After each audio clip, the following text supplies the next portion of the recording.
Olá, queridos alunos! O tema da nossa aula hoje de Sociologia, correspondente ao módulo 6 da apostila de vocês, é Autores Clássicos do Pensamento Social.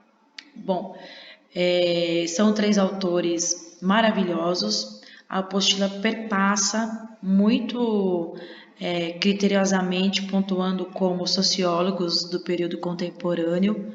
Nós percebemos aí a data, até 1969, trazendo à tona a discussão do que seria o estudo dessa sociologia moderna.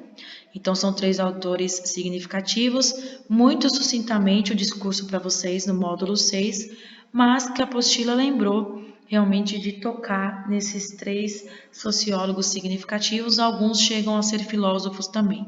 Então, é o Carl Monnet, de 1893 a 1947, Walter Benjamin, 1892-1940, e o Theodor Adorno, 1903-1969. Carl Monnet, 1893-1947. Então, ele é húngaro, tema sociologia, porque ele também é filósofo, tem vários textos publicados e o texto dele mais famoso é Questões das Gerações. Eu linkei aqui para vocês 5 passos da literatura dele. Se a gente entende essa característica do Carl, a gente entende como que é a literatura dele, como que é os textos publicados dele. Então, categoricamente, isso é uma base do que seria a essência da sociologia do Carl. Então, primeiro, ele fala sobre novos participantes do processo cultural do homem.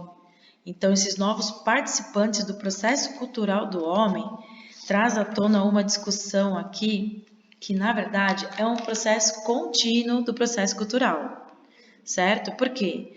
Nós vamos recebendo pouco a pouco os jovens da nossa sociedade. E esses jovens na sociedade, eles vão passando essa cultura de geração para geração. Então, são jovens que vão mudando essa cultura, que vão aparecendo e que vão trazendo esse processo cultural de geração a geração. O 2. Antigos participantes daquele processo estão continuamente desaparecendo. Então, isso é lógico que as gerações antigas elas vão saindo de cena e as gerações novas vão incorporando o processo cultural e passando essa cultura para as próximas gerações. Terceiro, os membros de qualquer uma das gerações apenas podem participar de uma seção temporalmente limitada do processo histórico. O que é isso? É uma limitação de contribuição, porque ninguém aqui vai viver 100, 200, 300 anos. Então, nós temos uma participação muito limitada nesse processo geracional, de passar, então, para as próximas gerações a nossa cultura. 4. É necessário, portanto, transmitir continuamente a herança cultural acumulada, justamente porque ninguém vai viver eternamente. Nosso curto período aqui na Terra, nós temos essa missão de passar o que é necessário dentro desse processo cultural. E, quinto, a transição de uma para outra geração é um processo contínuo, como se fosse uma grande semelhança de uma onda no mar. Esse processo contínuo da onda que não para seria criteriosamente um processo contínuo de transformações culturais e que as gerações futuras têm a missão de passar para gerações passadas, as gerações passadas passar para gerações futuras, né? Então, nós temos aqui um fragmento do texto dele, do módulo 6, que ele fala sobre manifestações artísticas, religiosas e éticas sobre nossas experiências do cotidiano, compreende-se a necessidade de se diferenciar um objeto natural de um produto cultural.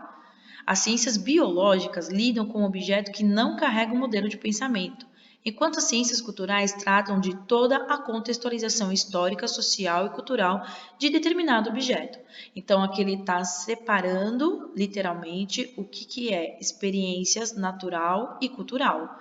No processo do objeto natural, ele fala que isso é uma função da biologia, e do processo cultural, especificamente, é um projeto da antropologia, certo? Que você mede toda uma contextualização social, histórica e cultural de um determinado povo, de uma determinada nação. Então, ele fala aqui, né, para compreendermos o espírito de uma época, temos de entender o nosso próprio espírito.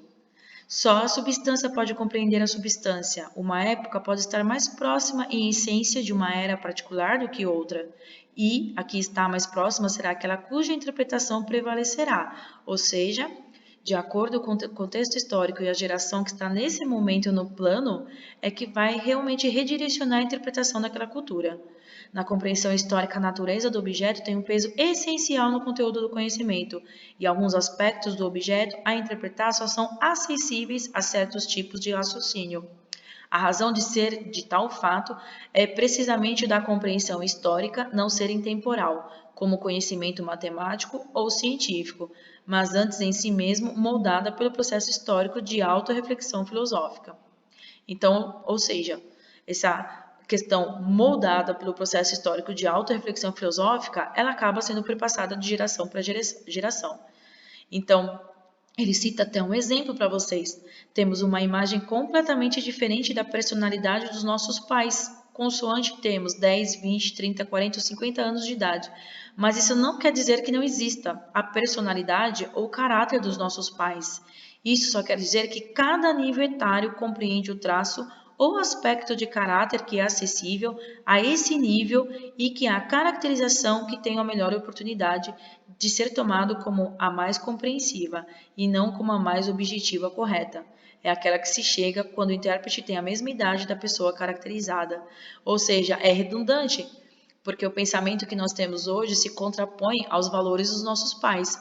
Porém, quando nós atingimos a mesma idade dos nossos pais hoje, nós também acabamos sendo recompensados com a sabedoria e o tempo, e nós reproduzimos o que os nossos pais passavam para a gente naquela idade. Então, isso é uma responsabilidade, na verdade, de a gente admitir que o processo é temporal e a compreensão ela é histórica desse processo cultural. Tá? Então, isso tem um valor positivo, porque isso é uma verdade única, cultural, e que é perpassada de uma geração para outra geração. Então, nós devemos interpretar adequadamente, de acordo com cada época, o contexto sociocultural e não fazer pré-julgamentos. O próximo aqui é o Walter Benjamin, 1891 a 1940. Ele foi um importante filósofo e sociólogo alemão do século XX, ligado à escola de Frankfurt. Sua contribuição para entender as sociedades através da cultura de massas e da indústria cultural são muito importantes, tendo influência até os dias de hoje. A escola de Frankfurt procurava compreender o quanto a busca pela razão e pelo conhecimento se tornava também uma busca por poder. Havia uma forte influência à crítica de Marx. E, teoricamente, a escola de Frankfurt ela vem em oposição ao movimento iluminista, que traz um aspecto extremamente racional, social e político. Havia em sua literatura um entendimento que era preciso contextualizar a indústria cultural, objeto comercializado pelo capitalismo, obra de arte, o que a torna única. Essa é a pergunta que ele coloca no aspecto cultural. O que cada obra cultural daquele povo a torna única? O fato dela ser única. Quando você reproduz aquela obra de uma forma serial, ou seja, reproduzir vários tipos da mesma cultura, ela acaba perdendo a sua originalidade e você acaba, na verdade, destoando da cultura daquele povo. Então, o Benjamin, na verdade, ele é muito atento à sua época e em uma das suas obras, ele fala sobre a experiência, a pobreza. Ele fala sobre a questão do surgimento de uma nova barbárie que resulta da pobreza da experiência. Por que da pobreza da experiência? Porque nós estamos reproduzindo a todo momento uma obra ou uma literatura, né, ou o que seja no aspecto cultural, fazendo perder a sua originalidade quando eu falo de cultura de massa. Então, a cultura de massa ela é o detrimento da vivência do próprio aspecto cultural, da matéria-prima, do narrador, aquele que precede a obra.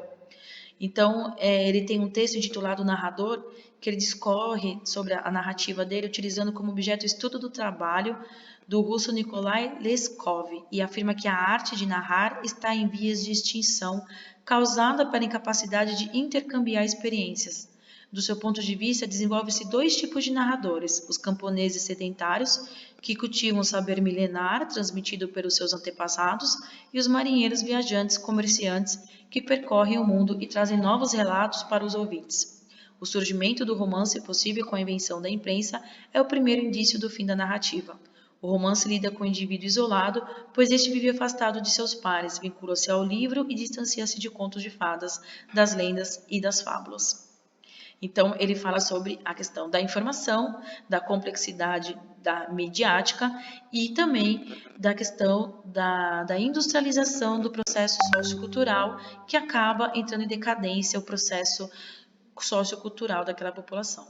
E o Theodor Adorno, que ele tem um texto que chama sobre a dialética do esclarecimento, 1936, que é o principal texto dele, viveu de 1903 a 1969. Ele foi um importante sociólogo e filósofo alemão do século XX e é considerado um dos principais representantes também da corrente filosófica moderna conhecida como Escola de Frankfurt. Na verdade, todos os filósofos e sociólogos do século XX, a maioria vem discorrido da Escola de Frankfurt. Atuou também como musicólogo e professor universitário na universidade. Ele nasceu numa cidade alemã de Frankfurt em 11 de setembro de 1903 e faleceu na cidade suíça de Visp aos 66 anos em 6 de agosto de 1969. Escolas, áreas, tradições e abordagem das quais fez parte: a Escola de Frankfurt, neomarxismo, marxismo, teoria crítica e ética. Então, ele fala sobre uma crítica à cultura de massas também por indústria cultural, que na verdade tem uma concepção dele que a cultura ela é elaborada pelas massas, mas ela tem que ser espontaneamente criada pelas massas. Mas quando ela vira uma produção capitalista em escalada industrial, esses produtos culturais eles são voltados para o mercado de consumo. Então, nesse caso, ele fala nesse texto dele, ele defende que o esclarecimento se desenvolve dentro do desencantamento do mundo, que na verdade luta contra algumas concepções míticas nesse processo de cultura de massa. Então, segundo o autor, o desenvolvimento do esclarecimento da população está relacionado ao domínio da natureza pela ciência e pela racionalidade. O esclarecimento converte-se em mistificação das massas, e o domínio da natureza, núcleo da racionalidade civilizatória, torna-se fonte da irracionalidade mítica, naturalizando o social a partir de uma visão que mimetiza o serviço de dominação. A indústria cultural, nesse sentido, é um produto dessa racionalidade do século XX e confere um ar de semelhança em tudo. Ele planifica o processo sociocultural do povo. E isso vai desenvolvendo padrões de processo de cultura e que todo mundo acha que aquilo é normal, que aquilo é o certo, não há questionamento nesse processo de massificação cultural. E aí você vai se formando uma lógica do sistema social e que vai reforçando, na verdade, a própria dominação econômica e a própria dominação política. Porque a indústria cultural ela tem esse poder, na verdade, de fortalecer a concepção ideológica daquele momento econômico e político em que a sociedade está vivendo. Então, tudo que a gente vive, nós achamos que é normal, né? Não tem aquela integração da individualidade da gente. Na verdade, nós colocamos uma falsa projeção de tudo que seja normal, porque a indústria cultural ela promove essa formação ideológica na cabeça de todos. E a opinião nossa, por si só, ela acaba morrendo. Então, também é uma crítica a esse contexto sociocultural que nós estamos vivendo no dia de hoje.